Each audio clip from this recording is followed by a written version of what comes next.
V D Satheesan അടുത്ത തവണ മുഖ്യമന്ത്രിയാകും എന്ന് കരുതുന്നുണ്ടോ? അതൊരിക്കലും ആവില്ല. അവിടെ ഒരുപാട് തൊഴുത്തിക്കുത്തുകൾ നടക്കല്ലേ. പിന്നെ എങ്ങനെയാണ് അവിടെ മുഖ്യമന്ത്രി ആവണത്? ഇങ്ങനെയാണ് അതിൻ്റെ അതൊക്കെ പാർട്ടികളുടെ തീരുമാനം കാര്യങ്ങളൊക്കെ അല്ലേ. ജനപിന്തുണയുള്ള ഒരു മനുഷ്യനാണ് അദ്ദേഹം. പറവൂരിൽ നിന്ന് ഒരു മുഖ്യമന്ത്രിയെ കിട്ടുമെന്ന് വിശ്വസിക്കുന്നുണ്ടോ? ആഗ്രഹിക്കാന്നല്ലേ ഉള്ളൂ. വിശ്വസിക്കുന്നുണ്ട്. വി ഡി സതീശൻ മുഖ്യമന്ത്രി ആകുമെന്നാണ് പറയുന്നത്. ഇവിടെ കോൺഗ്രസിന് പരമ്പരയുണ്ട്. അതുകൊണ്ട് പദ്ധതി മുഖ്യമന്ത്രി സ്ഥാനം ആഗ്രഹിക്കുന്നുണ്ട്. അതിന് വലിയ അഭിപ്രായമൊന്നുമില്ല. അതില്ല. എന്താ അങ്ങനെ പറയാൻ കാരണം? ജയിക്കും മുഖ്യമന്ത്രി നമുക്ക് നമ്മളല്ല തീരുമാനിക്കുന്നത്. അവർ ജയിച്ചാൽ അവർക്ക് അവരുടെ തമ്മിൽ കുറേയൊക്കെ അവരുടെ ഗ്രൂപ്പിൽ ഭയങ്കര കളികളാണ് നടക്കണേ. അതിൻ്റെ പേരിൽ മുഖ്യമന്ത്രി ആവോ ഇല്ലേ എന്നൊന്നും നമുക്ക് പറയാൻ പറ്റില്ല. ജയിക്കും എന്നുള്ള കാര്യം ഉറപ്പാണ്. പിന്നെ അവർക്ക് ഭരണം കിട്ടുമെന്നും നമുക്കറിയില്ല. ഇപ്പം മൂന്നാമതും പിണറായി സർക്കാർ കയറുമെന്ന് നമുക്കറിയില്ല. എല്ലാവരും അങ്ങനെ പറയുന്നുണ്ട്. പിന്നെ വികസനം പിണറായി 10 കൊല്ലം ഭരിച്ചതിൽ ഉള്ള ഓരോ കാര്യങ്ങളൊക്കെ ചെയ്തേക്കണതിൻ്റെ പേരിൽ ജനങ്ങളിൽ ഇനി എങ്ങനെയാണെന്ന് അറിയില്ല. അവരെ തന്നെ കയറ്റണമെന്നൊരു തീരുമാനം എടുത്തു കഴിഞ്ഞാൽ ജയിക്കില്ല. പക്ഷേ ഇവർ ജയിച്ചാൽ മുഖ്യമന്ത്രി ആരാകും? രമേശ് ചെന്നിത്തലയാവോ, പി ഡി സതീശനാവോ, സുധാകരനാവോ എന്നുള്ളതിനൊരു ഇപ്പോഴും തർക്കങ്ങൾ അവരുടെ ഇതിൽ നടക്കുകയാണ്. അത് നമുക്ക് ഉറപ്പ് പറയാൻ പറ്റില്ല. കാരണം അതുപോലെ ഒരുപാട് സീനിയർ നേതാക്കന്മാരുണ്ടല്ലോ അതിൽ തന്നെ. ഇപ്പോൾ ചെന്നിത്തല അങ്ങനെയുള്ള ഒരുപാട് സീനിയർ നേതാക്കന്മാരില്ലേ, അതിൻ്റെ താഴെയുള്ള സതീശൻ നിൽക്കുന്നത്. മുഖ്യമന്ത്രി ആവുമെന്ന് ചോദിച്ചു കഴിഞ്ഞാൽ ആവാൻ ആഗ്രഹിക്കണ കുറേ പേരുണ്ട്.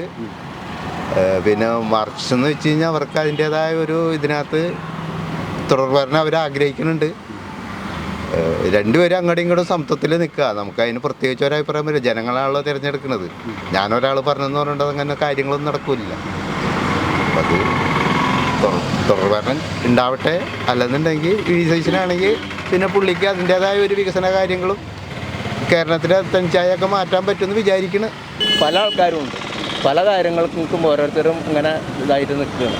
അപ്പോൾ അതിൽ ഇപ്പോൾ കൂടുതലും ഇതായിട്ട് വരുന്നത് വി ഡി സതീശനാണ്. അപ്പോൾ അത് ചിലപ്പോൾ മിക്കവാറും അങ്ങനെ ആവും എന്ന് വിചാരിക്കണം. അപ്പോൾ 2-3 പേര് വേറെയുണ്ട്. അപ്പോൾ ആരാണെന്നുള്ളത് നമുക്ക് പറയാൻ പറ്റില്ല, ഉറപ്പിക്കാൻ പറ്റില്ല. അതെ, UDF വരികയാണെങ്കിൽ മുഖ്യമന്ത്രി ആകാൻ സാധ്യതയുണ്ടെന്നാണ്. അത് കോൺഗ്രസ് രാഷ്ട്രീയമാണല്ലോ. അപ്പോൾ അത് സാധ്യതയുണ്ട്. അദ്ദേഹം വരികയാണെങ്കിൽ കേരളത്തിൻ്റെ വികസനത്തിൽ പ്രത്യേക ഒരു മുന്നേറ്റം ഉണ്ടാകും.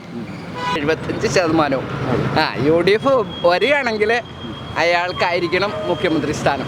എന്ന് പറഞ്ഞാൽ വി ഡി സതീശനാണ്. വേറെ ആരും പറവൂർ മണ്ഡലത്തിൽ ജയിക്കും ആള് 100%. ഒരു സംശയമില്ല. അതിപ്പോൾ പറയാൻ പറ്റില്ലെങ്കിൽ അത് എങ്ങനെയൊക്കെയാണ് പറയാൻ. എന്താണെന്നാണ് ഇപ്പോൾ പാർട്ടി ജയിക്കണം ആകണമെന്ന് ആഗ്രഹിക്കുന്നു. അത് നമുക്ക് പറയാൻ പറ്റില്ല. ജനങ്ങളെ തീരുമാനിക്കണത് ആവണല്ലോ ആഗ്രഹിക്കുന്നു അത്ര തന്നെ. അതെ, അതിനെക്കുറിച്ച് നമുക്ക് പറയാൻ പറ്റില്ലല്ലോ. ഒത്തിരി കടമ്പകൾ കിടക്കാല്ലേ. ഇനി മുഖ്യമന്ത്രി ആവുമെന്ന് ചോദിച്ചു കഴിഞ്ഞാൽ ആവാൻ ആഗ്രഹിക്കണ കുറേ പേരുണ്ട്. പിന്നെ മറിച്ച് എന്ന് വെച്ച് കഴിഞ്ഞാൽ അവർക്ക് അതിൻ്റേതായ ഒരു ഇതിനകത്ത് തുടർഭരണം അവർ ആഗ്രഹിക്കുന്നുണ്ട്. രണ്ടുപേരും അങ്ങോട്ടും ഇങ്ങോട്ടും സമത്വത്തിൽ നിൽക്കുക. നമുക്ക് അതിന് പ്രത്യേകിച്ച് ഒരഭിപ്രായം വരും. ജനങ്ങളാണല്ലോ തിരഞ്ഞെടുക്കുന്നത്. ഞാനൊരാൾ പറഞ്ഞെന്ന് പറഞ്ഞിട്ട് അങ്ങനെ കാര്യങ്ങളൊന്നും നടക്കില്ല. അപ്പം അത് തുടർഭരണം ഉണ്ടാവട്ടെ. അല്ലെന്നുണ്ടെങ്കിൽ വി ഡി സതീശനാണെങ്കിൽ പിന്നെ പുള്ളിക്ക് അതിൻ്റേതായ ഒരു വികസന കാര്യങ്ങളും കേരളത്തിലെ തനിച്ചായൊക്കെ മാറ്റാൻ പറ്റുമെന്ന് വിചാരിക്കണം. കിട്ടിയാൽ നമുക്ക് നല്ലത്. പക്ഷെ നമുക്കങ്ങനെ ഉറപ്പിച്ച് പറയാൻ പറ്റില്ല. അതും അറിയില്ല. നമുക്ക് പറയാൻ പറ്റില്ല. ഇത് കോൺഗ്രസിന് ഇപ്പോൾ സീറ്റില്ലല്ല, നമുക്ക് പറയാൻ പറ്റില്ലല്ലോ. നമ്മുടെ സീറ്റൊക്കെ പോയി കിടക്കല്ലേ. അത് നമുക്ക് പറയാം. നമ്മളല്ല, അവർ പാർട്ടി ആണ് തീരുമാനിക്കണം. പുള്ളി ആഗ്രഹിച്ചിട്ടും അല്ല. പുള്ളി ഒന്നും ആഗ്രഹിച്ചിട്ടില്ല. അന്ന് സ്പീക്കർ റൗണ്ടാണ് പുള്ളി. പുള്ളി അങ്ങനെ ആഗ്രഹിച്ചിട്ടുള്ള ആളല്ല. അങ്ങനെയുള്ള നല്ലൊരു വ്യക്തിയാണ് പുള്ളി. ചതയ നക്ഷത്രമുള്ള ആളാണ് ഗുരുദേവൻ്റെ. മുഖ്യമന്ത്രി തീരുമാനിക്കുന്നത് അവരുടെ പാർട്ടിക്കാരാണ്. അതിനകത്ത് ഞങ്ങൾക്കൊരു ഉറപ്പില്ല പറയാനായിട്ട്. അവരുടെ പാർട്ടിയിൽ ഇപ്പോൾ നടക്കണം അങ്ങനെയല്ല. അത് അതിന് ചിലപ്പോൾ പറയാൻ പറ്റില്ല. അതൊക്കെ നമ്മുടെ കയ്യിലിരിക്കുന്നത്.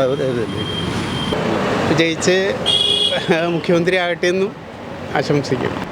ഏതാണ്ട് 90% ഉറപ്പാണ്. അങ്ങനെ തന്നെയാണ്.